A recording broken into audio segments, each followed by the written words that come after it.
Tema bulan ini bicara blessed to be a blessing. Kehidupan yang diberkati untuk jadi berkat. Dan saya berharap bahwa ini bukan hanya segala slogan atau moto atau tema bulanan dari gereja kita. Tapi ini menjadi sebuah gaya hidup setiap orang percaya. Amin. Gaya hidup yang orang yang mengerti identitas siapa dia di dalam Tuhan. Pastor Andi udah bicara di minggu pertama bagaimana identitas kita sebagai garam dan terang. Yang harus melakukan perbuatan baik di depan semua orang. Supaya apa? Supaya mereka melihat dan memuliakan Bapanya yang di surga. Dan tema minggu ini kita bicara tentang a heart of caring. Bagaimana kalau kita mau jadi berkat, jadi blessing buat orang, kita harus punya hati yang peduli buat orang. Tanpa kepedulian kita gak bisa jadi berkat buat orang. Hati yang peduli, kehidupan yang dibagikan. Karena itulah kehidupan Kristus, itulah hatinya Tuhan. Sama seperti Tuhan menurunkan hujan buat orang yang baik maupun yang tidak baik. Tuhan memberikan matahari buat orang yang jahat maupun orang yang baik. Orang yang benar maupun orang yang tidak benar. Itulah hatinya Tuhan. Dan Tuhan selalu punya pola dalam memberkati setiap orang percaya. Tuhan selalu memberkati setiap orang dengan sebuah tujuan supaya dia bisa jadi berkat. Amin. Berkat tidak berhenti dalam kehidupan kita. Berkat tidak hanya dinikmati oleh kita, tapi berkat dialirkan buat orang lain. Sama seperti Abraham Tuhan panggil dan Tuhan janji untuk memberkati Abraham. Tapi lihat dalam janjinya Tuhan berbicara seperti ini. Engkau akan menjadi berkat. Olehmu semua kaum di muka bumi ini akan mendapat berkat. Itulah hatinya Tuhan. Minggu lalu Pastor Andrew Tunggal bicara buat kita bahwa Tuhan desain setiap kehidupan kita untuk mengalirkan berkat bagi banyak orang. Ya, kehidupan kita bukan menjadi penampung berkat, tapi penyalur berkat. Nah, buat orang yang pernah pergi ke Israel, tentu pernah datang ke dua tempat ini. Ya, yang sudah ke Israel katakan yes. Wah sedikit ya. Yang mau ke Israel katakan yes. Yes, jangan lagi perang sekarang ya. Nanti tunggu sudah mereda. Dua tempat ini adalah Laut Mati dan Danau Galilea. Apa perbedaan dari dua tempat ini? Persamaannya adalah dua-duanya adalah danau. Ya, tapi yang satu Laut Mati, dia menerima aliran air, tapi dia tidak mengalirkan aliran air itu ke tempat yang lain. Jadi saking menerimanya, dia tumpuk semua dan garam mineralnya semakin lama semakin banyak sehingga tingkat keasinannya 10 kali daripada air laut. Akibatnya apa? Enggak ada satupun binatang yang bisa hidup di Laut Mati. Ikan enggak bisa, ya tumbuh-tumbuhan enggak bisa, semuanya mati. Makanya disebut Laut Mati, tidak ada kehidupan. Tapi beda dengan Danau Galilea. Meskipun kecil, enggak seluas Laut Mati, tapi Danau Galilea menerima aliran air lalu mengalirkan ke Sungai Yordan. Ketika dia mengalirkan, maka terjadi kehidupan. Galilea itu secara historis adalah tempat berkumpulnya bangsa-bangsa bukan Yahudi. Jadi semua bangsa ngumpul di Danau Galilea. Kenapa? Di sana ada kehidupan.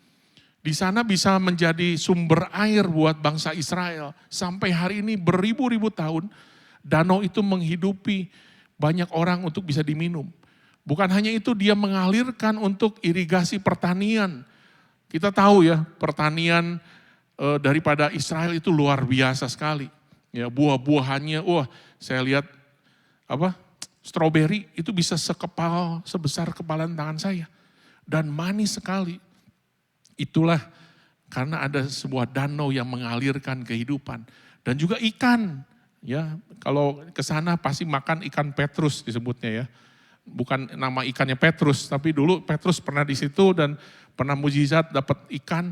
Dan kita makan itu dari Danau Galilea. Kehidupan kita, kalau kita mengalirkan apa yang Tuhan berikan. Meskipun mungkin enggak sebesar Laut Mati.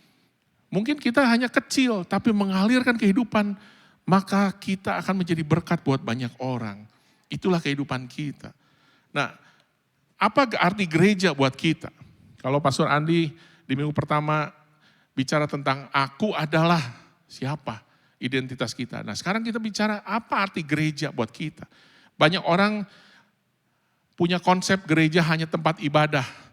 Artinya dia menjalankan ibadah, rutinitas agama, karena kita agama Kristen, hari Minggu datang ke gereja, menyembah Tuhan bersama, mendengarkan firman Tuhan.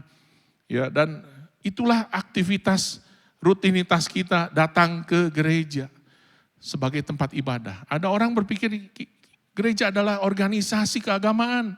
Kita harus jadi member di sana supaya dilayani dengan baik. Kalau kita melahirkan anak, dilayani, Pastor Jimmy sangat concern dalam hal ini ya. Kemudian baptisan, pemberkatan nikah, bahkan melayani kematian. Dari lahir sampai mati dilayani karena jadi member. Tapi ada juga orang yang berpikir gereja adalah entertain rohani. Menampilkan banyak acara-acara yang bagus, yang meriah, menyenangkan kita. Kita hanya jadi penonton, bahkan kita menjadi penikmat kasih karunia. Yang seharusnya kasih karunia dialirkan, ya kita nikmati saja kasih karunia untuk diri kita sendiri. Nah bagaimana kondisi gereja hari-hari ini? Gereja enggak saling kenal satu sama lain. Meskipun kita sudah mungkin bertahun-tahun, CLCC udah hampir 12 tahun ya ada di tempat ini. Mungkin saudara datang dari awal di CLCC ibadah, di ibadah yang kedua. Tapi sebenarnya nggak kenal siapa sebelahnya, siapa di belakangnya. Banyak orang yang cuek, hanya urus hidup masing-masing, nggak peduli apa yang terjadi dengan kehidupan saudaranya. Yang penting nggak usah ganggu hidup gua. Datang ke sini pakai topeng, datang ke sini pakai benteng, nggak mau terbuka, nggak mau dikorek-korek. Yang penting ke sini gue happy, AC-nya dingin, ya, musiknya enak, sound systemnya enak, khotbahnya oke. Itulah kondisi gereja. Saya percaya bukan di sini ya, mungkin di luar sana. Ini hanya ilustrasi saja ya. Tapi apa gereja menurut kita? Gereja sebenarnya adalah keluarga rohani. Katakan sama-sama keluarga rohani. Yang dipersatukan oleh darah Yesus melalui pengorbanan Kristus di kayu salib. Jadi kita adalah saudara, kita adalah keluarga. Karena Kristus, karena dilahirkan dari darah yang sama darah Yesus. Itulah seharusnya kita sebagai gereja. Saya pernah kos di kota Bandung ini 9 tahun sebelum saya menikah dengan istri saya. 5 tahun di tempat kos yang berbeda, 4 tahun di tempat yang berbeda. Jadi 5 tahun pertama saya kos sekaligus saya bapak kos. Karena kos yang tempat saya tinggal adalah punya saudara. Dan saya sekalian tinggal di situ saya harus ngurus. Jadi semua urusan kos saya yang atur. Ada 20 kurang lebih anak kos dan semuanya hampir 98% itu wanita. Karena kos wanita. Saya bukan satu-satunya. Saya ada 3 pria di antara 20 wanita. Dan semua kos saya atur, dari rumah bocor, kamar mandi mempet, kemudian lampu mati saya naik, pakai tangga naik benerin, pompa air mati, ya setrikaan mati, wah semua aja, semua yang mati-mati saya urus ya. Nah, saya tahu gini, orang yang ngekos tidak dibebani dengan mengurus rumah kos, karena mereka hanya numpang tinggal. Nah gereja kalau kita katakan ini adalah rumah kita, ini adalah keluarga kita. Seharusnya kita nggak hanya numpang di sini. Seharusnya kita kalau ada masalah yang terjadi dalam keluarga kita harus ikut terlibat membantu. Itulah gereja, itulah anggota keluarga. Mungkin anggota keluarga ada yang punya adatnya baik, ada yang pika sebelen, ya, ada yang punya banyak kelemahan. Mungkin kita pernah ribut. Tapi itulah kehidupan keluarga. Tidak menjadikan akhirnya kita tidak lagi jadi keluarga. Ada banyak kenangan yang disimpan dalam sebuah keluarga. Firman Tuhan katakan di Efesus 2 ayat 13 sampai 19 dan 19. Tetapi sekarang di dalam Kristus Yesus, kamu yang dahulu jauh sudah menjadi dekat oleh darah Kristus. Demikianlah kamu bukan lagi orang asing dan pendatang, melainkan kawan sewarga dari orang-orang kudus dan anggota keluarga Allah. 1 Timotius 3:15, jadi jika aku terlambat, sudahlah engkau tahu bagaimana orang harus hidup sebagai keluarga Allah, yakni jemaat dari Allah yang hidup, tiang penopang dan dasar kebenaran. Kalau gereja sebagai keluarga rohani, konsekuensinya ada 3. Dalam Kisah Rasul 2 ayat 41 sampai 47, itu bicara soal cara hidup gereja mula-mula. Pastor Andre Tunggal minggu lalu juga sudah bagikan ini. Yang pertama adalah kehidupan kita harus terkoneksi, katakan sama-sama connection. Bersekutu satu sama lain. Ya mungkin enggak di tempat ini, tapi dalam kelompok kecil yaitu home. Dalam komunitas kecil kita bisa punya rasa memiliki, kita saling mengenal, kita bisa heart to heart di sana. Dan itulah seharusnya kehidupan gereja sebagai keluarga. Yang kedua adalah community. Katakan sama-sama community. Community bertekun, diajar dalam pengajaran para rasul. Berbagi hidup, bertumbuh bersama dalam kasih, dalam iman. Kita bertumbuh di sana. Yang ketiga adalah care. Katakan sama-sama care. Di mana kita saling memenuhi kebutuhan, saling mendoakan dan melayani kebutuhan praktis. Itulah cara hidup gereja sebagai keluarga. Dan sampailah kita di ayat ini, saya muter-muter 7 slide, saya mau bilang Galatia 6 ayat 2 berkata demikian, bertolong-tolonganlah menanggung bebanmu, demikianlah kamu memenuhi hukum Kristus. Dalam terjemahan sederhana Indonesia dikatakan, hendaklah kita semua saling menolong untuk meringankan beban saudara-saudari kita, saudara seiman yang mengalami kelemahan atau kesusahan. Demikian kita mentaati hukum kasih yang Kristus berikan. Jadi dalam konteks gereja sebagai keluarga, baru kita bisa mengerti bagaimana kita bisa saling menolong satu sama lain. Kalau gereja hanya sekedar entertain, saudara datang ke bioskop, kan nggak ada di sana. Ada yang bisa saya bantu? Nggak ada. Itu disebut orang aneh nanti ya. Malah orang curiga, ini orang mau ngapain, mau nipu saya nih. Tapi kalau gereja sebagai keluarga, kita bisa saling menolong, saling meringankan beban. Nah, hari ini saya mau undang satu pasang, Ko Yanto dan Cifone untuk maju ke depan, dia mau share apa yang mereka alami dan bagaimana mereka Tuhan bekerja dalam kehidupan keluarga mereka. Halo Ko Yanto, apa kabar? Halo, puji Tuhan. Boleh kenalkan dirinya? Oke, perkenalkan saya Yanto dan istri saya Fone. Ya, hai Yanto. Hai. Kami menikah tahun 2008, Ya. telah dikaruniai 2 anak perempuan, yang besar kelas 1 SMA, yang kedua kelas 6 SD. Oke. Selama perkawinan dari tahun 2008 sampai kemarin-kemarin, kehidupan kami seperti jet coaster, up and down, di mana up and down-nya dalam bidang finansial, problem kami. Kami sudah join di CLCC 11 tahun kurang lebih, semenjak CLCC ada di FFJ. Oke. Pelayanan kami di bidang usher, home leader, fasil true love, bidang home, kami mencoba untuk melayani di sini. Sampai tahun 2019, kami termasuk sekarang kami pelayanan di KBP, di Saturday, sebagai core team. Nah, tahun 2019 kami pindah ke Jakarta. Kami menjalankan suatu usaha di bidang F&B, di minuman yogurt. Pada saat itu bisnis kami lancar banget, semakin besar. Dan saya pada saat itu sangat sombong sekali karena saking besarnya dan punya puluhan karyawan, bahwa usaha itu mungkin karena hebatnya saya, karena kekuatan saya, dari nol sampai besar, saya yang jalankan semua bersama tim. Saya mengatakan pada istri, itulah lihat karya saya gitu. Yeah.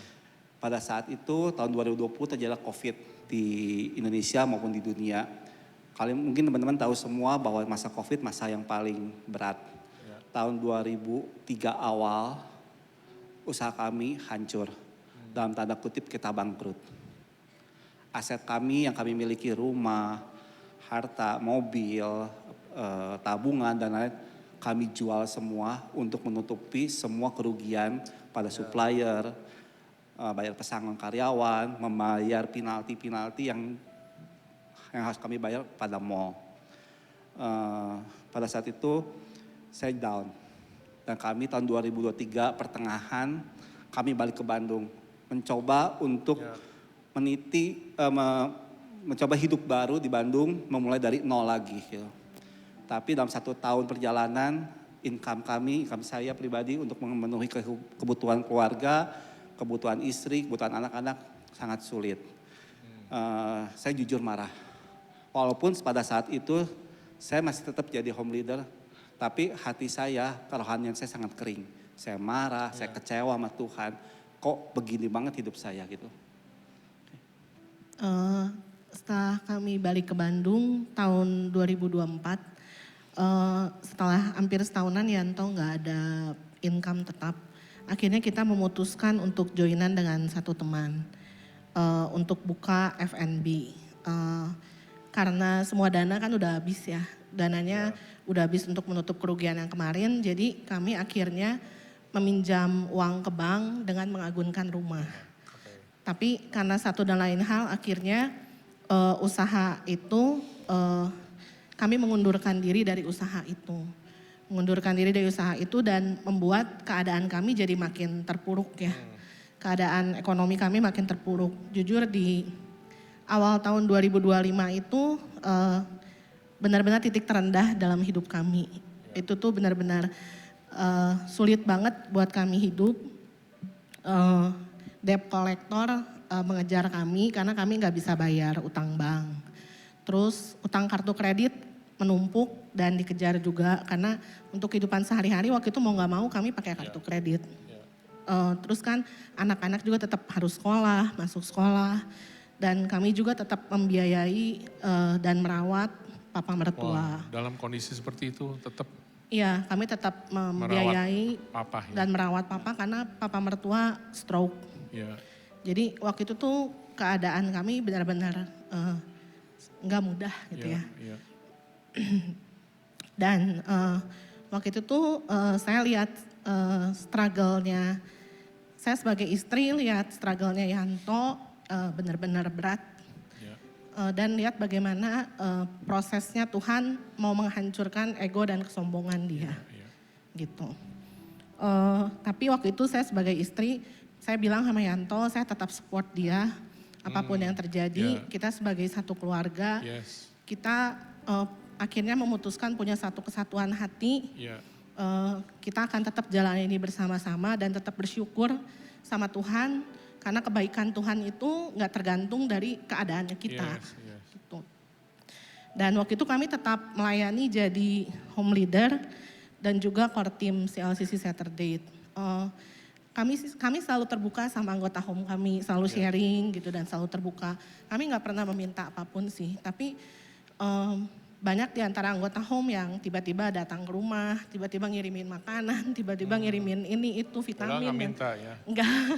Nggak minta, tapi banyak di antara mereka yang kirim dan bahkan ada salah seorang mentor CLCC yang pinjemin kami mobil gitu.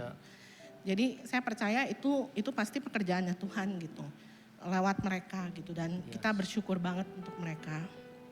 Satu hari di home gabungan di CLCC Saturday KBP, ada satu mentor kami yang sharing tentang kehidupan dia. Dan di sharingan itu kami merasa kok mirip banget sama keadaan kehidupan yang kami alami sekarang. Terus kami minta ke dia, boleh gak kita janjian ketemu? Karena tadinya tuh kami mau minta saran gimana sih caranya kok dia bisa bisa bangkit dari krisis finansialnya.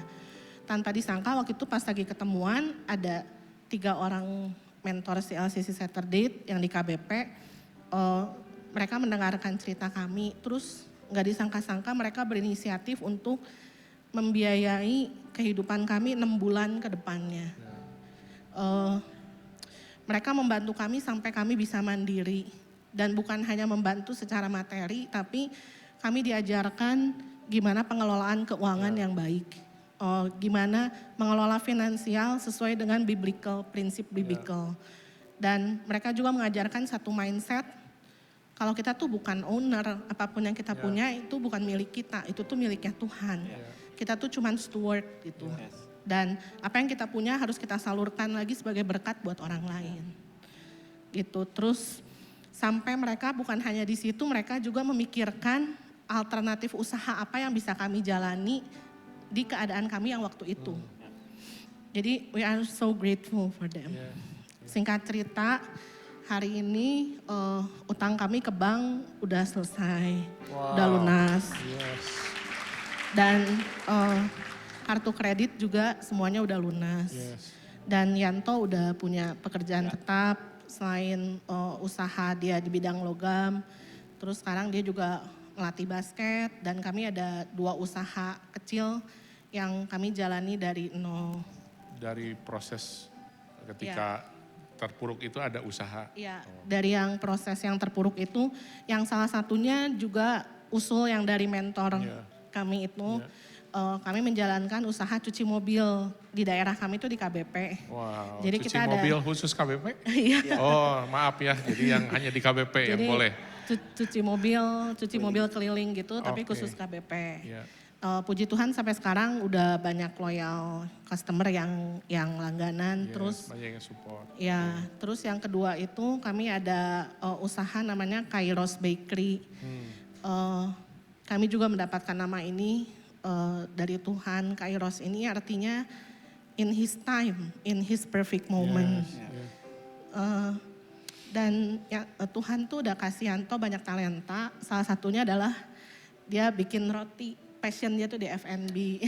Wah. Jadi kalau saya cuman marketingin aja sebenarnya. Tapi saya juga bantu marketingin ya, rotinya enak bener. Saya tuh gak suka roti, tanya istri saya. Tapi ketika, kok cobain roti ini? Wih, ini rotinya roti surga ini, luar biasa ini. Boleh dicoba.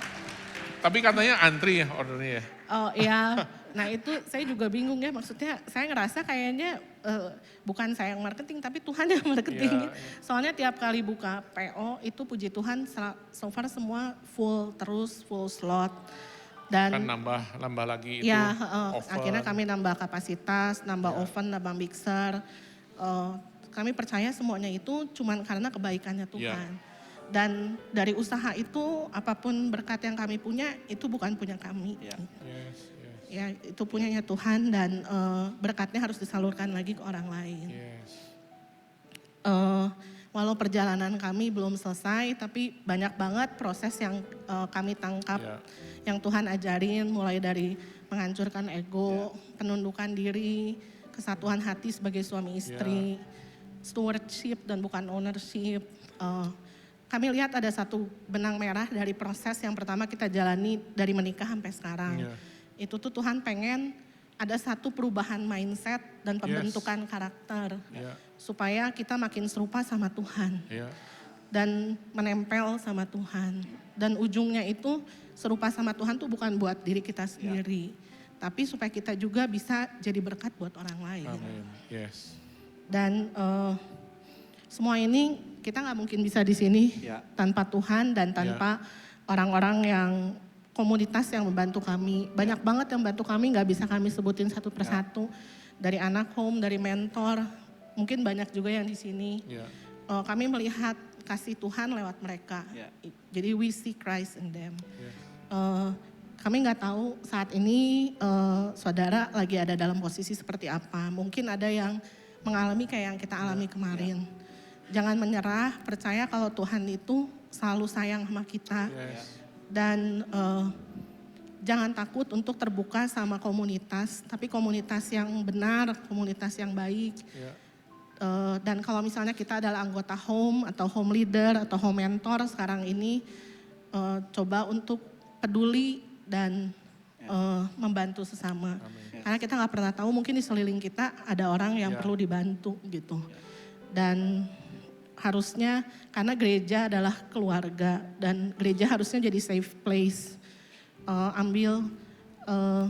Tangkap hatinya Tuhan, love God, love people. Yes, amin. Wow, kasih tepuk tangan. Thank you buat kesaksiannya. Minggu lalu mereka bilang kok meskipun kita masih proses tapi saya mau belajar untuk jadi saluran berkat. Dia punya ada dana yang mereka sisihkan dari apa yang Tuhan kasih untuk bisa memberkati orang. Wah, saya bilang luar biasa. Untuk jadi berkat nggak perlu dimulai ketika masalah beres. Ketika mereka lagi berproses mereka bisa. Mereka masih melayani Tuhan, mereka masih merawat orang tua dan luar biasa. Nah, banyak orang sekarang kehilangan rasa kepedulian karena 3 penyakit manusia akhir zaman. Yang pertama adalah manusia semakin mencintai dirinya sendiri. Manusia jadi orang egois yang hanya fokus dengan masalah yang ada terjadi dalam dirinya. Nggak peduli lagi dengan orang lain. Manusia tidak tahu mengasihi. Ciri orang tidak tahu mengasihi apa? Mungkin punya banyak kenalan, tapi sebenarnya mereka sedikit yang benar-benar punya hubungan. Karena mereka nggak tahu bagaimana mengasihi dan dikasihi. Mereka tidak ada ketertarikan kepada yang namanya komunitas. Karena buat mereka komunitas nggak ngerti lah banyak masalahnya dan sebagainya. Dan mereka merasa sendiri ketika mereka menghadapi masalah, percobaan, pergumulan, sakit penyakit, mungkin masalah pernikahan, keluarga, kebangkrutan. Mereka merasa sendiri, itulah artinya mereka tidak tahu mengasihi. Dan bahkan mereka punya kasih yang menjadi kasih yang semakin dingin. Kenapa jadi dingin kasihnya? Karena mereka tidak lagi punya hubungan dengan kasihnya Tuhan. Mereka kehilangan kasih dari Tuhan. Yang kedua, mereka terlalu banyak luka, masalah, kebencian, kepahitan yang gak pernah diselesaikan. Sukar mengampuni. Dan inilah kondisi manusia di akhir zaman. Dalam 2 Timotius 3 ayat 1-5 dikatakan seperti ini. Manusia akan semakin mencintai dirinya sendiri dan menjadi hamba uang. Dan ayat yang ketiga, tidak tahu mengasihi. Dalam Matius 24 ayat 12 dikatakan, kasih kebanyakan orang akan menjadi dingin. Itulah kondisi orang hari-hari ini. Nah, bagaimana kita mau belajar untuk hidup dalam kepedulian seperti Kristus peduli buat orang lain? Yang pertama, buka mata. Saya percaya kita semua punya mata yang Tuhan kasih. Tapi buka mata di sini bukan hanya melihat, tapi belajar untuk cari apa yang menjadi kebutuhan orang-orang di sekitar kita. Melihat orang-orang yang dalam pergumulan dalam kehidupannya. Sama seperti Yesus berkeliling ke semua kota dan desa, ia mengajar di rumah-rumah ibadat. Tujuannya apa? Untuk melihat adakah orang-orang yang perlu dibantu, adakah orang-orang yang perlu ditolong. Itulah artinya kita belajar untuk membuka mata. Jangan tutup mata dengan kondisi sekitar kita. Yang kedua adalah buka hati. Belajar membuka hati kita untuk orang. Supaya orang itu ada dalam hati kita. Saya percaya Tuhan kasih perasaan dalam kehidupan kita. Kadang-kadang kita melihat orang yang berkesusahan, mungkin kita merasa kasihan, merasa sedih. Tapi izinkan kasih Tuhan itu mengalir dalam kehidupan kita, dalam hati kita. Supaya ada belas kasihan Tuhan turun. Karena belas kasihan itulah yang akan menggerakkan kita untuk bertindak. Kalau hanya sekedar kasihan, perasaan, mungkin akan berhenti hanya di sekedar mengasihi, kasihan. Tapi ketika ada compassion, saya percaya compassion akan merubah jadi sebuah action. Ketika hati kita dipenuhi oleh kasih Tuhan. Karena belas kasihan adalah cara pandang kita terhadap seseorang menurut kacamatanya kasihnya Tuhan. Ketika punya cara pandang seperti itu, saya tahu bahwa kita gak akan tahan lagi melihat apa yang terjadi di sekitar kita. Kita gak akan cuek lagi, kita gak akan peduli sama mereka. Yang terakhir adalah berikan hidupmu. Beri hidup buat orang-orang yang Tuhan taruhkan dalam hidupmu. Beri hidup ini bisa bicara, berikan pikiranmu. Apa yang bisa kita pikirkan, kita bisa lakukan untuk orang. Mungkin orang dalam masalah jerat hutang, dalam masalah keuangan, dalam masalah pernikahan, masalah hubungan dengan anak, orang tua dan anak. Ada banyak masalah-masalah di sekitar kita yang sebenarnya kita hanya membutuhkan kita memberi hidup. Berikan pikiranmu. Mungkin kita sampai memikirkan orang, sampai gak bisa tidur. Sampai mungkin kita, kalau kita punya masalah kan kadang-kadang kita gak bisa tidur, kita nangis. Nah kita ubah, jangan hanya kita memikirkan diri kita sendiri. Belajar juga memberi hidup itu memberi waktu. Bagaimana kita mendengarkan orang-orang yang punya masalah, menemani mereka, menolong mereka, memberikan tenaga, apa yang bisa kita kerjakan, apa yang kita bisa bantu. Dan yang terakhir memberi dompet, membuka dompet kita, memberikan support untuk meringankan beban mereka. Di sini ada beberapa home leader, mungkin boleh angkat tangan siapa yang di sini yang home leader? Yes, cukup, oke. Saya tahu mereka punya hati untuk melayani jiwa-jiwa yang Tuhan taruhkan. Amin. Mereka gak hanya sekedar punya jabatan home leader, tapi mereka memberi hidup mereka. Mungkin mereka juga bukan orang yang sempurna, orang yang ideal. Mereka mungkin punya masalah dalam kehidupan mereka. Tapi tetap mereka punya hati. Tadi Koyanto, dia masih tetap melayani jadi home leader, setia. Dalam pergumulan terberat dia nggak bilang, udah saya berhenti dulu ya. Saya mau istirahat dulu, nggak pelayanan dulu. Dia tetap melayani dalam segala keterbatasan dia. Nah, apa yang jadi halangan kita peduli sama orang? Yang pertama adalah mungkin kita bilang, saya punya masalah yang besar. Orang yang hanya berfokus pada diri sendiri, dia pasti berpikir masalahnya dia yang paling berat dan dia yang paling besar. Sehingga gak ada waktu untuk memikirkan orang lain. Atau mungkin kita bilang, tunggu sampai masalah saya udah beres. Masalah saya belum beres-beres. Sampai kapanpun masalah gak akan pernah beres. Apa yang terjadi dalam kehidupan kita itu terus berproses. Dan itu tidak menunda untuk kita bisa peduli sama orang. Mungkin ada yang bilang, gak ada yang peduli dalam kehidupan saya, kenapa saya harus peduli sama orang? Saya mau katakan bahwa dalam kondisi kita, keterpurukan kita, saya percaya Tuhan menolong kehidupan kita. Dan itu adalah modal untuk kita melayani orang. Ketika Tuhan pulihkan pernikahan kita, itu adalah modal untuk kita bisa peduli sama pernikahan orang lain. Ketika Tuhan tolong kita dalam keuangan, itu adalah modal untuk kita bisa menolong orang lain. Dan yang terakhir mungkin kita pikir, saya belum punya banyak uang untuk menolong. Hati yang peduli itu gak dimulai dari uang, tapi dimulai dari hati kita. Apa yang ada pada kita, itu yang kita bisa kerjakan. Koyanto bilang, saya punya dana sedikit sih, gak banyak. Ini saya sisihkan untuk bisa membantu. Bayangkan dalam proses, masih dalam pergumulan, belum selesai. Tapi dia punya hati. Nah, saya ingin kita lihat satu slide video tentang kepedulian.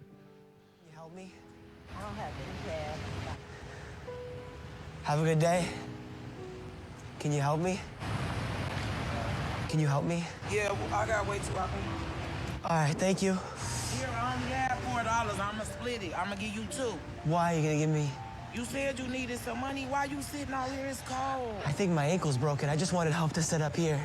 What, your ankle, bro? Well, let me call the ambulance for you. I can't pick you up. You got to get a man to come and pick you up. I'm sorry. You don't got to be sorry, but you don't need to stay out here. It's cold. Why were you gonna give me your last $2? Cause I don't want to see you like this. What you trying to do? Kill yourself or something? I'm trying to get my shoes because I stepped on glass and I need to get the bus back home. But you can't get the bus walking in the barefoot like that. What's your name? My name Lisa. I'm Zach. Nice to meet you. Could you just help me sit up here? Let me get somebody to help you. That's good. Thank you. You okay? Yeah, I'm okay. See, do I got something that I can rally up? Are you sure? That's yours. That's okay. Why? You don't know me. I don't have to. That's from God. Please? Take this back, please. Keep it as cold. I have to. Oh my God, Lord, please help us, Father. It's okay. I'm good. I'll be fine. I can't take your jacket. Lisa, look at this. So why you acting like you can walk? Try to find somebody kind to me. Lisa, you were gonna give me your $2 and a jacket. Why? Because I was going to do it. To help you. I thought you didn't have nothing. Wait 1 sec, Lisa. I was going to help you. I know. Where did you get that money? Oh my God. What is you doing? Find somebody kind to me. It's $1,000. So what you gonna do with it? Give it to you. No, you lying. Stop lying. What is going on? Is this a prank? Swear. Can you use it? Yeah, I can use it. You have kids? I got kids and grandkids. Are you serious? And you give me this? That's God. Oh my God. Oh my God, Lord. Love you. Oh my God. Oh my God, Lord. Oh my God, Lord. I thank you very much, okay? You're welcome. What you gonna do with yourself? What you got? I'll be fine. I was kind of scared, but my name Denise. What's your prayer right now, Denise? Thank you, Jesus. I'm adopting my grandson. I adopt my mama kids. Now I'm doing my grandkids. I'm 55 years old. Oh got a my lot of God. love Wow. Saya percaya hati yang peduli itu lahir ketika kita merasakan kasihnya Tuhan. Sehingga nggak ada batasan, nggak punya uang, nggak punya waktu, memberi hidup mereka. Itulah hati yang peduli. Dan saya percaya ada satu quote, people don't care how much you know until they know how much you care. Ada banyak mungkin orang yang kaya, yang lebih kaya. Ada banyak orang yang lebih hebat. Ada banyak orang yang lebih pintar. Tapi hanya sedikit orang yang mau peduli. Kekayaan mereka tidak berdampak. Kehebatan mereka tidak menyentuh. Dan kepintaran mereka hanya membuat mereka sombong. Tetapi hanya orang yang peduli, yang dinyatakan melalui tindakan kasih. Itulah yang membangun kehidupan orang. Saya percaya mulailah dari kita. Mulai dari apa yang ada dalam kehidupan kita. Saya akan tutup dengan ini. When we care, share and live, reflect God's heart. Life are transformed. Ketika kita punya hati untuk berbagi, ketika kita peduli, saya percaya kita itu mencerminkan hatinya Tuhan buat orang-orang. Saya percaya ketika hatinya Tuhan dibagikan, itu yang mengubah kehidupan. Ketika kita bawa hatinya Tuhan, kita membawa kasihnya Tuhan. Kehidupan orang, dunia orang bisa berubah. Karena ada orang yang peduli. Siang hari ini, satu yang kita minta sama Tuhan. Tuhan terima kasih untuk setiap berkat kasih, pemulihan, pertolongan yang Tuhan berikan buat kehidupan kita. Tapi ingat, kita mau belajar alirkan itu buat orang-orang. Kita mau belajar alirkan itu supaya itu mencerminkan kasihnya Tuhan. Dan bukan hanya itu tapi mengubahkan kehidupan orang di sekitar kita. Yuk kita berdoa. Tuhan terima kasih. Kami bersyukur Tuhan untuk kasih setia Tuhan yang tidak pernah berhenti dalam kehidupan kami. Terima kasih Tuhan. Kalau kasih setiamu saja gak pernah berhenti dalam kehidupan kami. Tuhan biarkan hati kami punya hati yang peduli buat orang lain. Kami punya mata untuk melihat Tuhan. Banyak kebutuhan yang kami harus tolong Tuhan. Kami mau buka hati kami Tuhan, biar belas kasihan Tuhan mengalir dalam kehidupan kami. Dan kami mau memberi diri kami Tuhan. Pakai hidup kami Tuhan. Mungkin kami sederhana, mungkin kami gak bisa banyak, berbuat banyak. Tapi ketika kami memberi diri kami, Tuhan bisa kerjakan apa yang Tuhan mau dalam kehidupan kami. Terima kasih Tuhan.